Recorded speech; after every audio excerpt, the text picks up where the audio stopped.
The storm outside matched the one in Emma's heart as she watched Mark carry his sleeping daughter up the stairs, not to leave as she'd expected, but to place her in the guest bedroom. When he'd refused the sofa, she never imagined he meant he would sleep on the floor beside his child's bed, standing guard even in slumber. It was that moment Emma realized some men don't need to be fixed, they just need to be seen. If you're touched by stories of unexpected love and second chances, hit that like button and subscribe to our channel for more heartwarming content that reminds us all that family comes in many forms. Emma Winters clutched her cardigan tighter as another crack of thunder shook the windows of her countryside cottage. The rain had been relentless for hours, transforming the dirt roads into muddy rivers. She peered through the curtains at the darkened driveway where Mark Sullivan's truck remained parked, its headlights long extinguished. She hadn't planned on having overnight guests.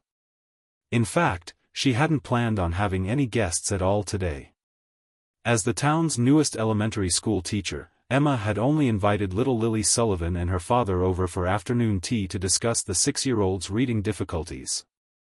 But nature had other plans. "The weather report says it's not letting up until morning," Mark said, his deep voice carrying from the kitchen where he was drying the last of the dinner dishes they'd improvised from her nearly empty refrigerator. "I should probably try to make it home anyway. We've imposed enough."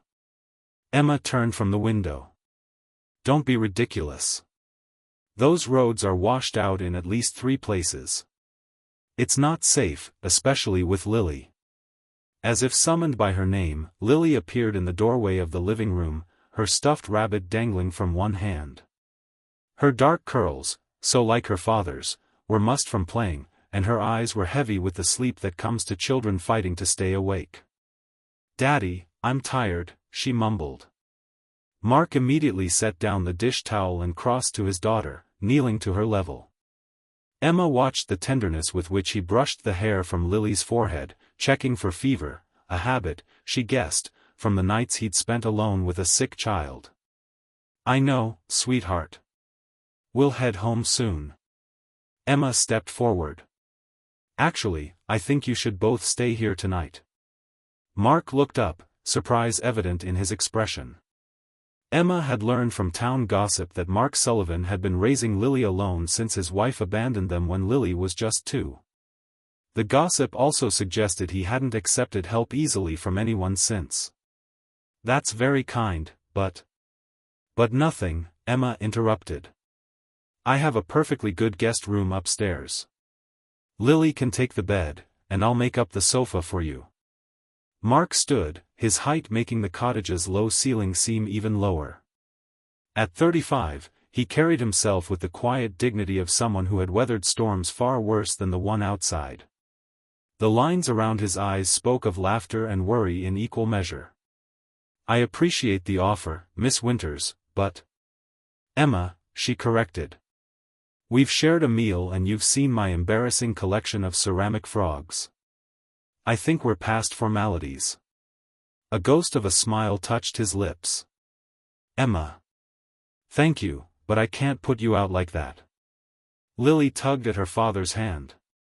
"Daddy, can we stay? I like Miss Emma's house. It smells like cookies even when there aren't any." Emma laughed. "That's the cinnamon candles. And yes, you absolutely can stay." Mark hesitated, and Emma could see the internal struggle. Pride versus practicality. The need to protect his daughter versus the desire not to accept charity. "The sofa won't be necessary," he finally said. Emma blinked, confused. "Oh, well, I suppose I could take the sofa and you could have my room, but that seems..." "No," Mark shook his head. "I meant I'll sleep on the floor in the guest room with Lily. She gets nightmares in strange places." The simple statement, delivered without drama or expectation of sympathy, struck Emma deeply. How many nights had this man slept on floors, in chairs, or hunched over beds to comfort his daughter? "Of course," she said softly. "Let me get you some extra blankets." As Emma prepared the guest room, laying out fresh towels and finding a small nightlight shaped like a moon that she'd bought on a whim, she reflected on how different Mark Sullivan was from the men she'd known in Boston. Before moving to Mapleton 6 months ago, Emma had dated a string of ambitious professionals who viewed children as abstract future concepts rather than present realities. She smoothed the quilt over the bed where Lily would sleep and placed a glass of water on the nightstand. From downstairs came the low murmur of Mark's voice as he read Lily a story from one of Emma's childhood books they'd found on the shelf. When she returned downstairs, the scene before her made her pause in the doorway. Mark sat in the armchair by the fire, Lily curled in his lap like a small cat. His deep voice gave each character in The Velveteen Rabbit a different tone, and Lily's eyes were fixed on the pages with wonder despite her obvious fatigue. "Real isn't how you are made," said the skin horse. "It's a thing that happens to you. When a child loves you for a long, long time, not just to play with, but really loves you, then you become real." Mark looked up and caught Emma watching them. Something passed between them, a moment of recognition, perhaps. Emma felt her cheeks warm and busied herself with adjusting the fire. "I think someone's ready for bed," Mark said, noticing Lily's eyes drooping. "I'm not sleepy," Lily protested even as she yawned widely. "Of course not," Emma smiled. "But the guest room is ready for when you are." Mark carried Lily upstairs, her small arms wrapped around his neck, rabbit squished between them. Emma followed with the extra blankets and a pillow for Mark. "This is lovely," Mark said as he took in the cozy room with its sloped ceiling and window seat. "Thank you." "It's nothing," Emma replied, suddenly self-conscious about the faded wallpaper and mismatched furniture. "I'm still making this place my own. It already feels more like a home than anywhere I've been in a long time," Mark said quietly, and Emma wasn't sure if he meant to say it aloud. After helping Lily change into one of Emma's t-shirts that hung like a nightgown on the child's small frame, Emma bid them good night and retreated to her own room. Through the thin walls, she could hear Mark's low voice singing a lullaby, then silence. Later, unable to sleep, Emma crept downstairs for a cup of tea. The storm continued its assault, rain lashing against the windows. As she passed the guest room, the door slightly ajar, she couldn't help but peek inside. Lily was fast asleep in the bed, one arm flung over her rabbit. And there on the floor beside her, atop a makeshift pallet of blankets, lay Mark. Even in sleep, he was positioned between his daughter and the door, a guardian, a protector. His hand rested on the edge of the mattress, as if ready to reach for Lily at the first sign of distress. Something shifted in Emma's heart at the sight. This was what love looked like, not grand gestures or passionate declarations, but the quiet sacrifice of comfort for the sake of someone else's peace. Morning arrived with surprising brightness, the storm having exhausted itself overnight. Emma woke to the unfamiliar sounds of movement in her kitchen and the smell of coffee brewing. She found Mark at the stove, expertly flipping pancakes while Lily sat at the table, legs swinging as she carefully arranged blueberries into smiley faces on each one. "You didn't have to cook," Emma said, tying her robe more securely.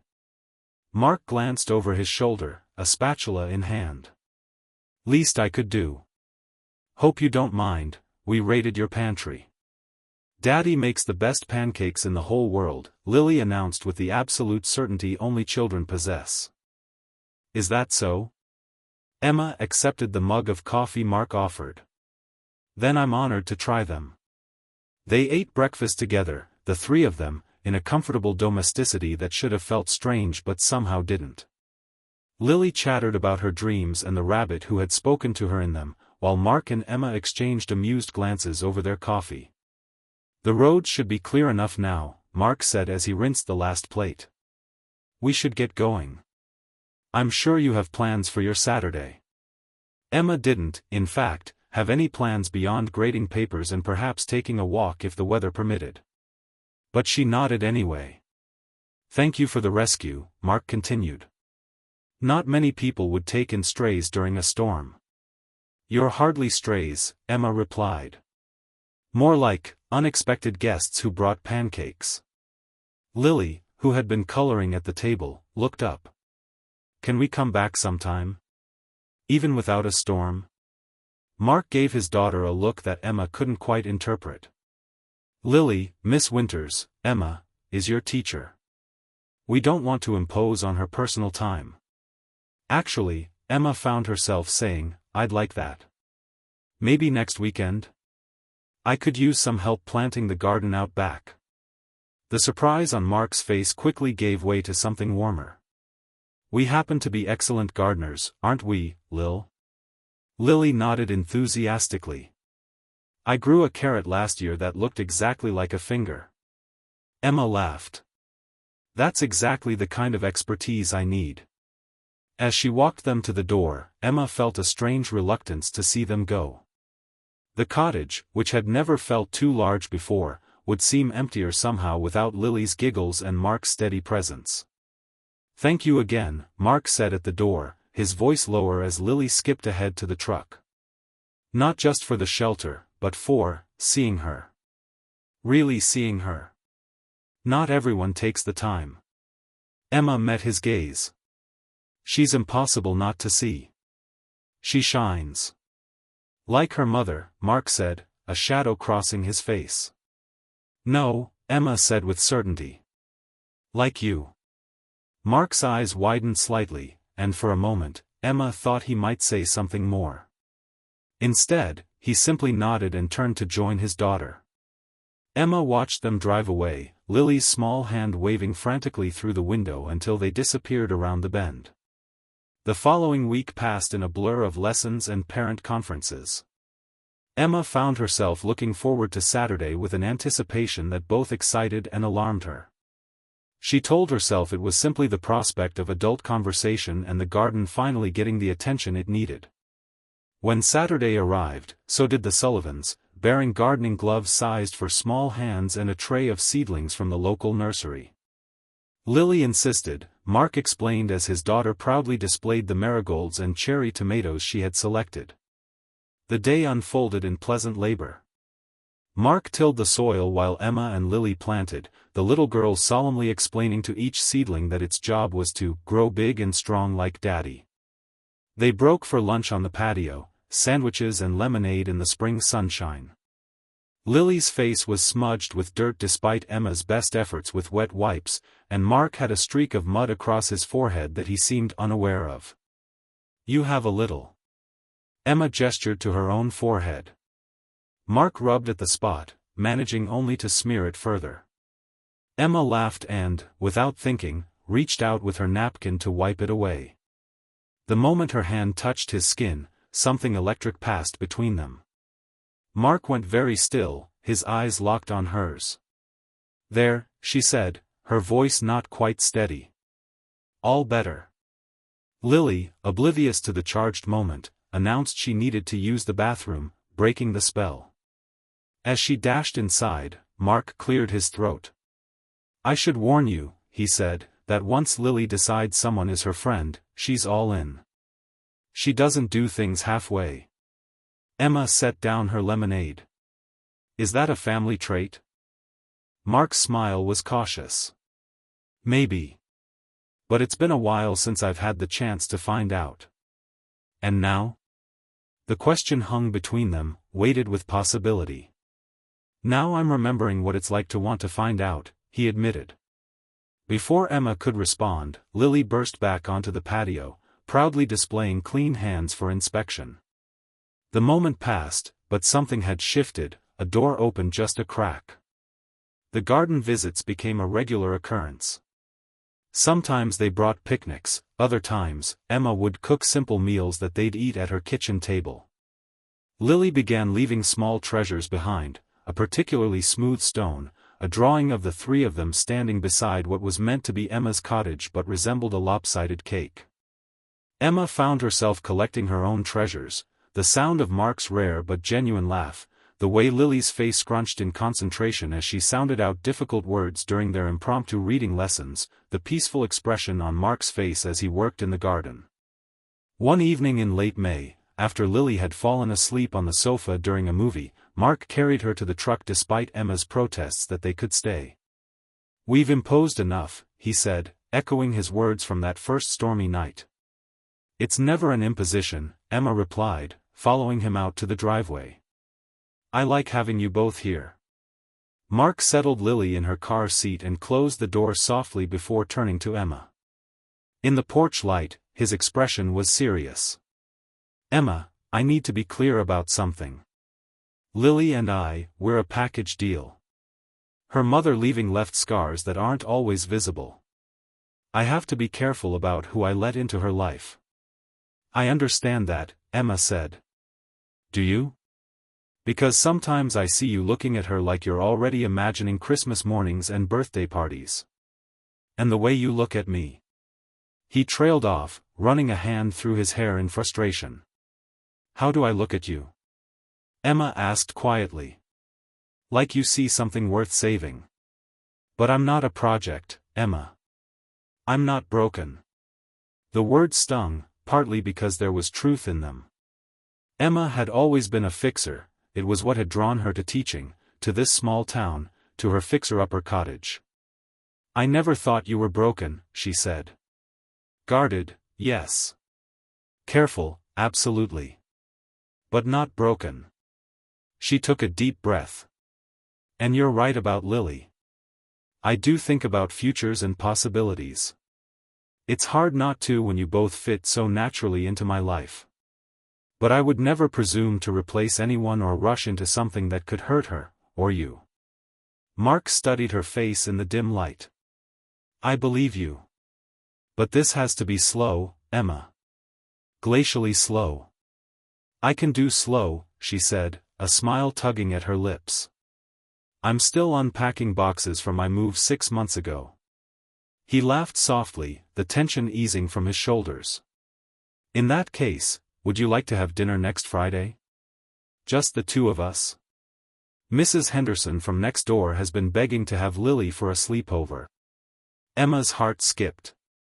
"I'd like that very much." As she watched them drive away, Emma realized that for the first time since moving to Mapleton, her cottage felt like home, not because of the fresh paint or new curtains, but because it had been filled with laughter and life and the promise of more to come. Their first official date was at the only restaurant in Mapleton that could reasonably be called fancy, an Italian place with checkered tablecloths and candles stuck in wine bottles. Mark arrived in a button-down shirt that looked newly ironed, his hair still damp from a shower. "You look beautiful," he said as Emma opened the door, his eyes taking in her simple blue dress. "So do you," she replied, then laughed. "Handsome, I mean. Though beautiful works too." Dinner was a revelation, not the food, which was decent but unremarkable, but the experience of Mark without Lily as a buffer. He spoke about his work as a construction foreman, his dreams of one day building his own house on the small plot of land he'd inherited from his grandfather. Emma shared stories from her teaching days in Boston. The decision to leave the city after her mother's death had left her questioning everything. "I needed somewhere quieter to hear myself think," she explained. "Somewhere I could make a difference without drowning in bureaucracy." "And have you? Made a difference?" Emma thought of Lily, whose reading had improved dramatically over the past months. Of the other children in her class who were blossoming under her attention. Of the garden behind her cottage that now burst with color and life. "I'm trying," she said. "Some days it's easier to see than others." After dinner, they walked through the town square, where